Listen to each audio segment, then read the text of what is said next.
Hello patrons. Today's video is entitled How to Stay Focused and Not Give in to Distractions Around Us, and it was a request from our patron, Allison Stevens. Hi Allison. Okay, so how do we keep focused and not give in to all the distractions around us? The first and best way is to have a plan written in your planner that you can look at and go do. Okay, and if you do get distracted and you can't remember what you were going and doing, look at your planner again. If you can use a phone planner if that works for you. That doesn't work for me. I need to hold it in my hand. I need to be able to erase with my little Frixion pens and put it someplace else or adjust it. It's a constantly evolving document. So that's why I don't do it in my phone. I do use Google Calendar on my phone when I'm out and about. Let's say I make an appointment for my mother at the doctor's office and I don't have my planner with me, I'll put it in there, but I will go and transfer it into my planner at a later date. So that might not work for you either. You might be too distractible for that, and you may have to always carry your planner with you, and that's not the worst thing in the world. Even if you leave it in the car and they put it on a card, you get in the card and you write it down. Okay, but let's talk about in the house, staying focused. So let's say we're working in Zone 2, the kitchen, and you have decided that this day you're going to work on your glasses cabinet, the cupboard where your glasses are kept. And you're going to take all the glasses out. Any of them that are grungy, you're going to put through the dishwasher, or you're going to hand wash. You're going to wipe the cabinet shelves down, and you're going to reline the cabinet. And you start doing that, and the phone rings. And it's your mother. And she wants to have a nice long talk. Now, you know you only have 15 minutes to do this. So either you can choose to not answer the phone and realize that you need to call your mother back, which I feel is the best option, or you can answer the phone. Let's say that your mother may be in fragile health and you need to know if there's a problem, so you answer the phone and she wants to have a little chat.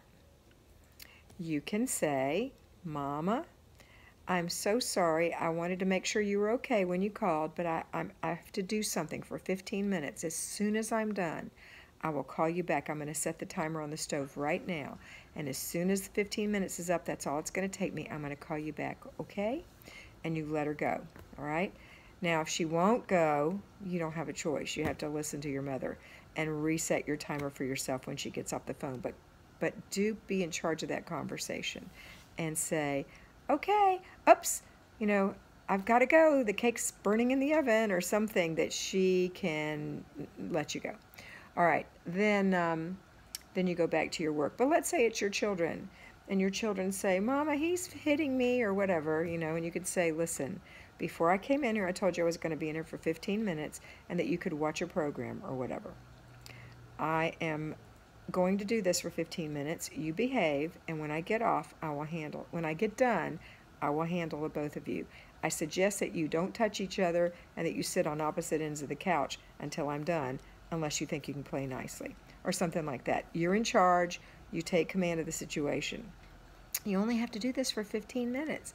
Actually, no, not 15. If you're cleaning, it's just 10. So you don't want to do like a whole wall of cabinets or cupboards. You're just doing a small little cupboard. Taking the glasses out, putting new liner in or wiping them out, putting your glasses back. If a couple of them look grungy, put them in the dishwasher or give them a quick wash. You're done with that job. Okay? That's how you do it. And it does take 15 minutes if you had to declutter, so that's a different job. The same situation is at play here, though. You have to be focused, and the only way for us to be focused or to stay focused is to have a plan in place where we know in 10 minutes I'm going to be done with this. And I know because somebody can interrupt me and I don't even remember what I was doing. It happens all the time. I know you see it in our live videos. If somebody asks me something, sometimes the idea that was in my head is gone. Mr. B says something to me and I was in the middle of telling him something else. I can lose it. It's very frustrating. And it's just the nature of the way we're wired. And so it's best if I have a plan in that conversation.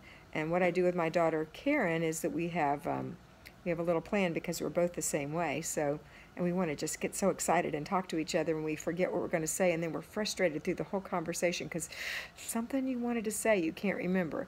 So we say, because we're like squirrel, we say we're going to put it in a nut. So I will say to her, And don't forget to let me tell you about hummingbirds. I'm putting that in my nut.